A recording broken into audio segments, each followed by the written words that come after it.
I really like Darwin Nunez. I do. But here's the problem, right? He's Uruguayan. He's very popular in the team. He's joined a big club, and his name is Diego Forlan. Hello and welcome to the latest episode of the Ange Postecoglou Fan Club, also known as Yahoo Footballing Weekly, with me, Yahoo columnist Neil Humphreys. And me, Yahoo editor Chia and Keong. And we have the chillest fan in Singapore right now. Man City fan, Haizam is back with us. Hey, welcome. Thank you so much for having me back again, man. Just as you go back to the top of the table, man. Absolute pleasure. You are the definitive Manchester City fan because just like the club, you're just cruising, aren't you? You're just cruising. Second, third gear, Cruise control, everything's easy. No, I'm not even wearing the kit. Not even stressed No out. sweat at all. Another league title on the way. It's all happening. It's all happening. Well, as always, it has been a fantastic week. Loads of wonderful comments from you. We do appreciate it. As always, it means we have Sponsor. our friends from StarHub. Sponsor. What have we got? So, StarHub, you got your Premier Plus sports package for your Premier League matches. You can also have the Sports Pass for all the other sports channels that you want. And now they've added a new channel, Mola Sport. So this comes with the Sports Pass package. Now this one, you can see your Carabao Cup. Which matches, West Ham are still in. which Liverpool are still in. Playing here. Anfield.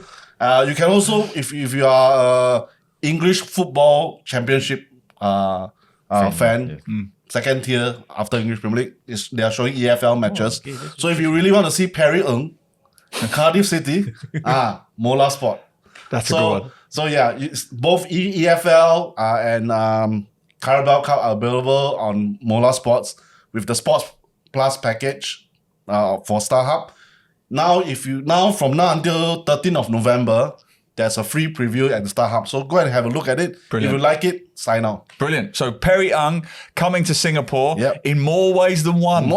See what I did there? Bit of politics. All right, let's get straight into the real politics. The Cirque du Soleil pantomime circus drama that was the derby between Chelsea and Tottenham. What a game. What a game. You know, Chelsea versus Spurs always get crazy things happening. Yep. This was just out of mind, man. In case you don't know, Spurs are finally lost in this season. They were unbeaten before this weekend and finally lost 4-1 to Chelsea. But it was closer than you might think. So and it doesn't tell half the story. 5 disallowed goals. Yep. VAR galore. Yep. 21 added minutes. 2 red cards. 2 red cards, 2 serious injuries, I think, for James Maddison and Mickey van der Ven. So Spurs got something on. And a hat-trick by Nicholas Jackson, right? Who seems to manage to miss every single chance he had until the last few Darwin minutes. Nunez light. Then now he suddenly scored a hat-trick, man. It's just madness. So what did you think, Haizam? Are you seriously threatened by either of these two as a Manchester City supporter? The chillest Man City supporter. But I watched the highlights. It was interesting to see that both teams threw caution to the wind. You know, I think the first 20 minutes, Chelsea was trying to get into the game. I think Spurs was, pound for pound fighting back, until, conceding that goal and then that disallowed goal. I think when the red card happened, the momentum just lost for Spurs. So, I mean, good for Chelsea. It's a good result for Chelsea, no? Yeah. And then for Spurs, I think Spurs have to accept the fact that, you guys lost the record of being the only unbeaten team in this season. But you guys actually played well. The fact is that you guys lost 2 players, 9 men down. You guys play a high press. The high press. That is football genius. That is football entertainment. That's where something that we... That high press thing, now if you go to social media right now, half of them are mocking Spurs for putting that high press thing. Half of them are saying, well, this shows that Ange Postecoglou, the manager, has that philosophy, they're going for it. And he said it as much. It's like Kevin Keegan, remember? You scored 3 or scored 4. Yeah. And that's why he said, even if we are down to 5 men, we'll give it a crack. Quote of the season. Quote of the season. Yeah. I loved it. Yeah. I love what you just said there. I find it hilarious. The hypocrisy over Tottenham at the moment is hilarious, right? Playing with a high line with 9 men. For years, they've been playing defensive behind the ball football with 11 men, right? With 11 11 men and still winning nothing, right? Now they're playing fast, aggressive, attacking football with 9 men. Attractive and football, Attractive football. They're getting criticised. And all these miserable, boring pundits saying, oh, but it's not sustainable. You know what's not sustainable? Boredom. For the last 3 years, Tottenham were boring. They played safe. They played cautiously. They played with men behind the ball. What did they win? Nothing. And if Ange Ball also wins nothing, who cares? At least we had a good time along the way. Yeah. Spurs have never been more fun to watch. So I'm loving it. I'm loving it.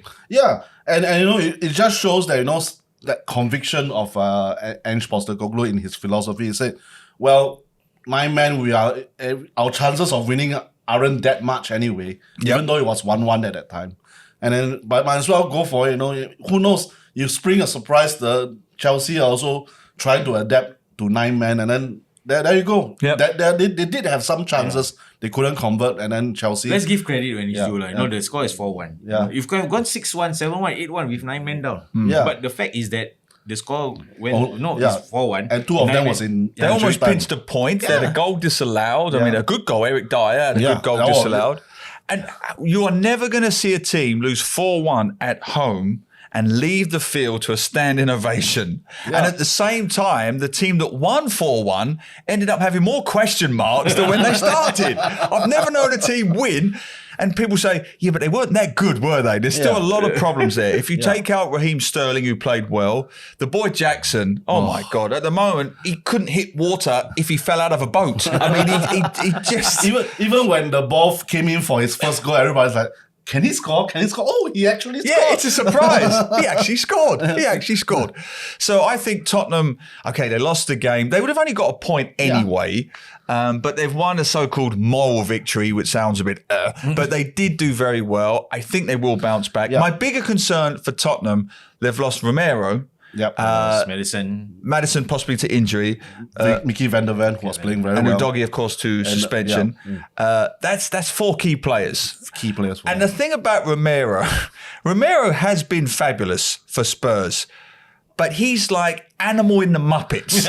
He just whacks and thrashes everything. He averages a red card every 18 games. That's why the stats are. Is that a bad stat if you look at it for a defender? You need your player on the pitch, right? I mean, yes, it gives you the thing, but you have to control yourself. I mean, sometimes he goes out of control, and then that's where the red miss sets in. But even the 2 red cards, I mean, post-match, Ange Postecoglou has every reason to whine and complain, and just say that it's injustice that it was a contentious Romero sending off. It was a 50-50 ball. He could have harped on that and then just taken the deflection away from the players. But credit to him, he just said, well, I think we've got to respect the referee's decision. Even though he doesn't like VAR, now so many, he actually said he erodes the referee's authority, VAR.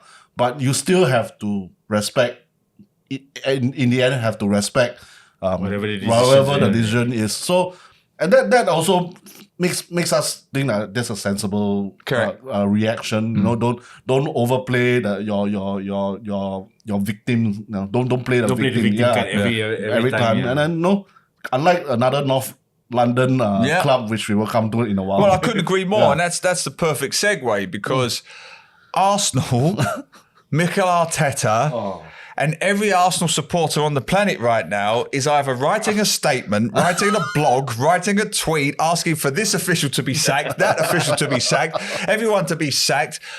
I've never seen, and I haven't. I mean, I know Liverpool they had their moment a few weeks ago, but I've never seen so much whining over. And look, the VAR decisions briefly with the Arsenal-Newcastle game, I think you could make a case that they were fine. I mean, there's evidence to show the ball didn't go out. That's VAR check number 1. The second check was... that one is the most conditional. The push by Joe Linton. Some say yes, some say it could have been given, it wasn't given, okay. And then a third one, offside, it probably wasn't. So, but the fact that it was contentious and the fact that it took so long shows you it wasn't a clear and obvious error? Clear and obvious, Not clear and present danger. That's a movie.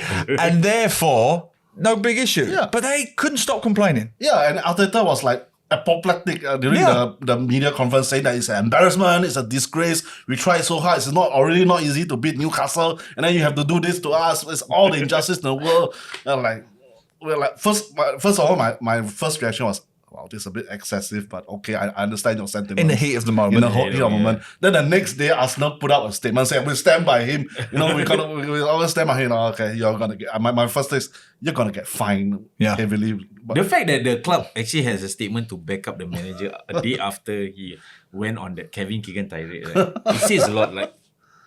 Chill, man. A loss is not... At the end of the day, it's still a loss to you guys. Yeah. You guys could just, motivate yourself. Okay, you know what? Do better. Yeah, and then you see Ange being so classy with his response and I know why Arteta is doing this. He's shielding his David Raya. Yes. Because that cross from Willard should have been easily caught by Raya. He flapped and the ball went to Joe Linton and Gabriel, and that's where all the mess started. Couldn't agree more. Yeah.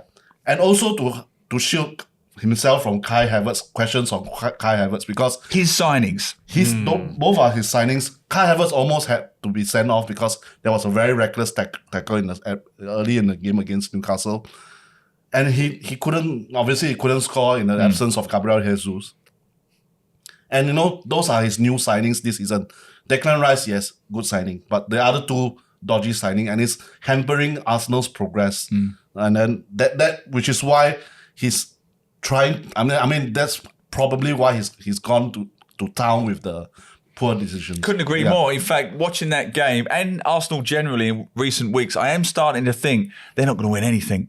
Sorry, Arsenal fans, but I just can't see it. I really thought that Declan Rice might be the bridge between just missing out and just squeaking past Manchester City. But Manchester City have impressed and improved their squad, and we'll get to that, in a way that I don't think Arsenal have, not to the same level. And coming back to your point briefly, Arsenal and the whole club statement nonsense, it does have to stop. It really does have to stop. Because then what? Where do you end? We're issuing a statement about the VAR. We're issuing a statement about the referee. We're issuing a statement that the hot dogs were too cold. Where do you stop with this? You act like children. They said they've already come out with a list of grievances that they will air in the next meeting with the Premier League. It's like, really? And on that point, what it does is it makes it even worse. It's only going to backfire because I believe that these decisions, the reason they're taking so long is because they're being overanalyzed, particularly after the Liverpool game. It'll happen even more now. Yes. Because every decision, they will panic. They will check and recheck and recheck and recheck and second guess themselves because they don't want another bloody club statement, right? They don't want another statement. So you're going to get longer delays, more indecision, more second guessing, 25 minutes or and more mistakes. It's got to stop. Yeah, it's got to stop somewhere, really. It's very teacher. VAR. Yeah, no. You give Stop for this one, but you don't give for that one. It's kids in a classroom. It's really, really tiresome. It's got to stop. But what do you think? Was Mikel Arteta justified, or was he whining like a school kid in a classroom? Send your comments to Yahoo Southeast Asia on YouTube, Yahoo SG, Yahoo_MY on Twitter, Yahoo SEA on TikTok. Okay, now's the moment our guest has been waiting for patiently and chilled. Yeah. Manchester City, 6-1, didn't break sweat, no Kevin De Bruyne, no one even notices anymore. Haaland didn't even score. Haaland didn't score, 6 goals, didn't score. Could it be any easier at the moment? Enjoying it while it lasts, man, to be honest with you. I mean, if you look at it, like Doku is finally showing, 4 assists and 1 goal. I saw on Twitter that, like the amount of assists that Doku has is more than Anthony has done for the past. Anthony. Of all the...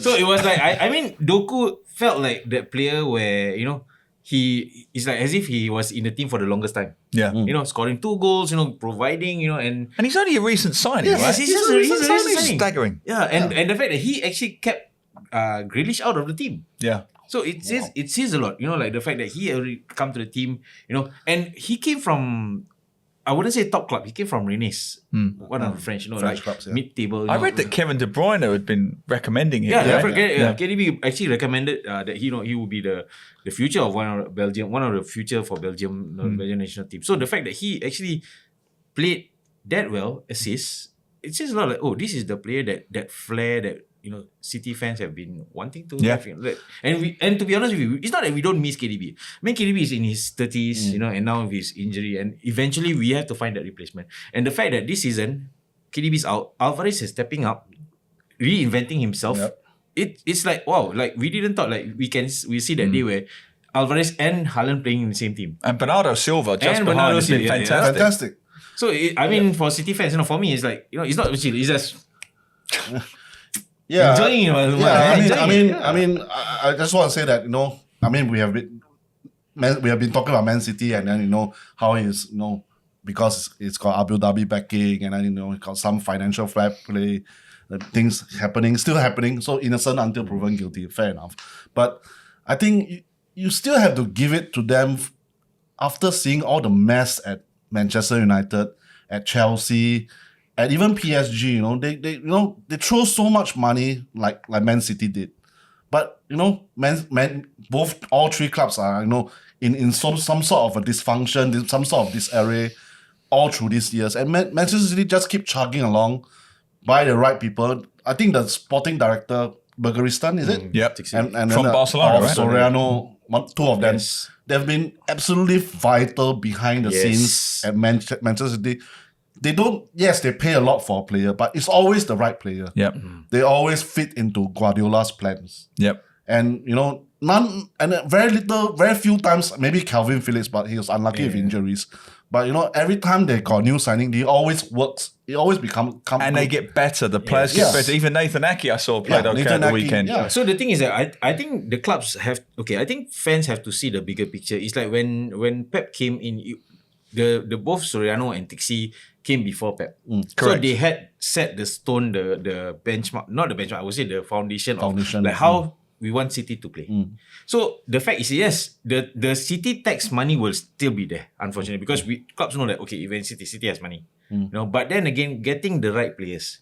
You can have, people look at, like Calvin Phillips, but does people give credit to Pep or even City for getting players that they thought that they will not survive in City? That's why Rodri. Like Rodri, like you see, like, or you can mention Grealish. Grealish or Ake even.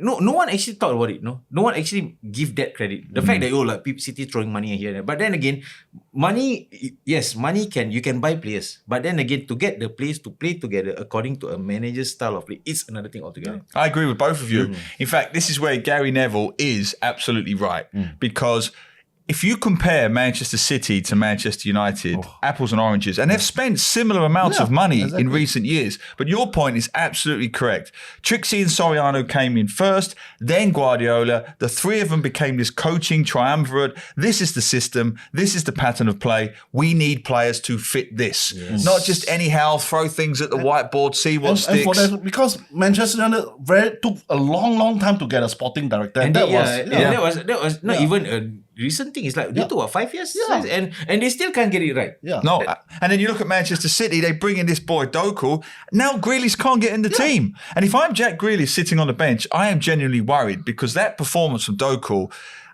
no disrespect to Grealish, was more vibrant, more fearless, more physical than anything I've seen from Grealish. And I'm a Grealish fan. I think he's a fantastic player.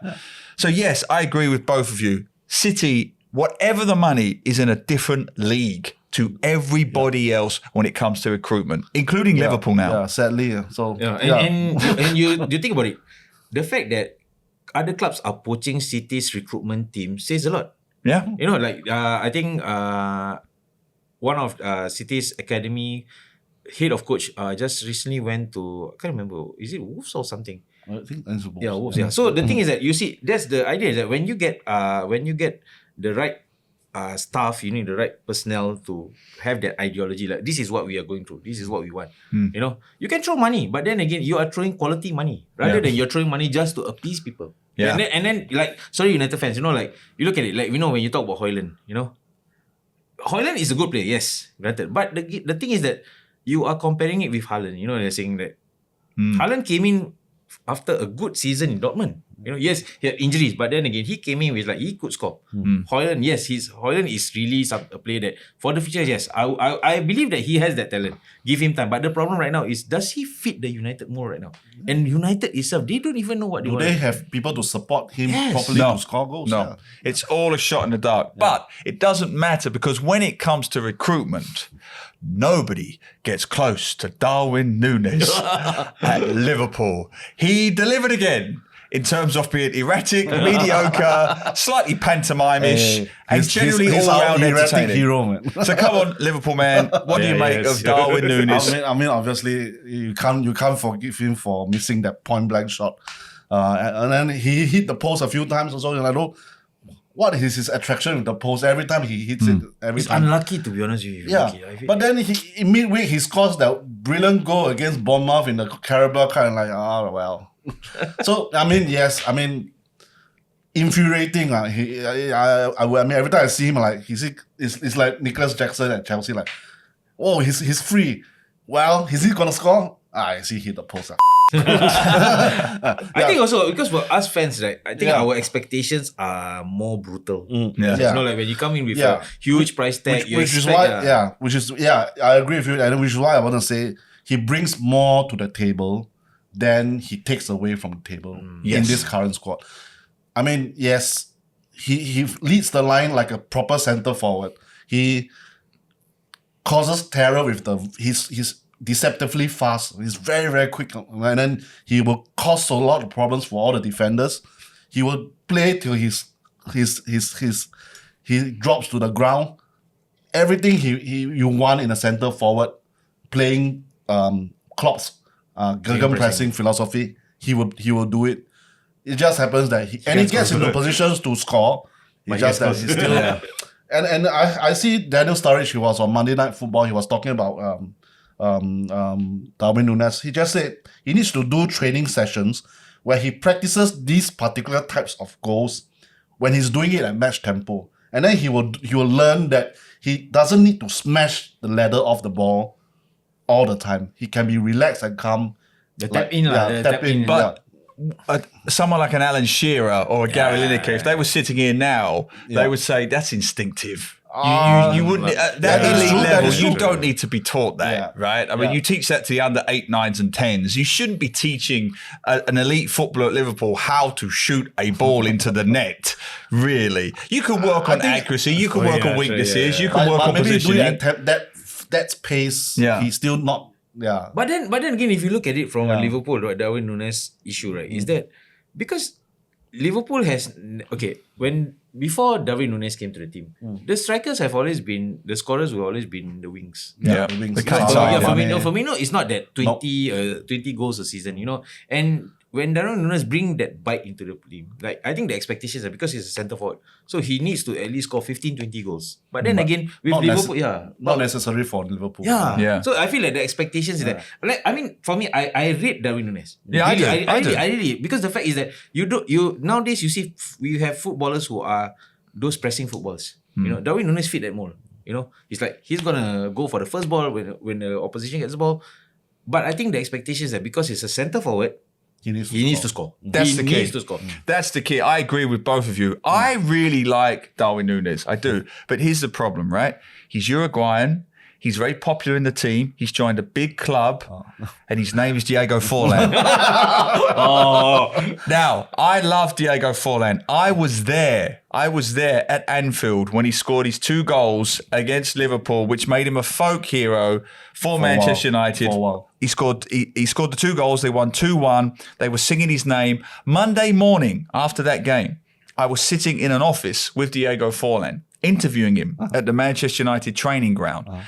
And he was the loveliest, nicest, most humble human being. We were sitting like this, chatting, and I was desperate for this man to succeed. I was, as a neutral. There were fans outside the window singing his name. He was the kindest footballer, but he just didn't have it. And I checked his stats today. He only scored 10 goals in 63 appearances for Manchester United. And they were saying then what we're saying a little bit now about Nunez. He's all-round game. No, hang on. He's all-round game, his contributions and this and that. But as you said correctly, in the end, you have to score and score regularly. And I fear that if Darwin Nunez doesn't start doing that soon, it's going to be a classic case of nice guys finishing last. I hope I'm wrong because I like him. I like him, but he's got to score more. But what do you guys think? Let us know. Is Darwin Nunez the next Diego Forlan, or will he come good? Send all of your comments to Yahoo Southeast Asia on YouTube, Yahoo SG, Yahoo_MY on Twitter, Yahoo SEA on TikTok. And one more time for StarHub fans, we have a special offer just for you. So now there's a free preview of this new sports channel that they have, Mola Sports. It shows you Carabao Cup matches. It shows you English Championship matches. So you want to catch Perry Ng from Cardiff City. He could be a Singaporean soon. Yes. So you can watch on Mola Sports. Brilliant. Yep. As always, my chilled Manchester City fan, thanks for coming on. Thank you for having me, man. Brilliant. Haizam will stay with us because in part 2, we will be talking about the man himself again, Perry Ng. Record number of comments about this man. Give me a Singapore hard time. pride. Yes. Should Perry Ng play for Singapore? Find out in part 2. Stay with us, take care, and we'll see you soon.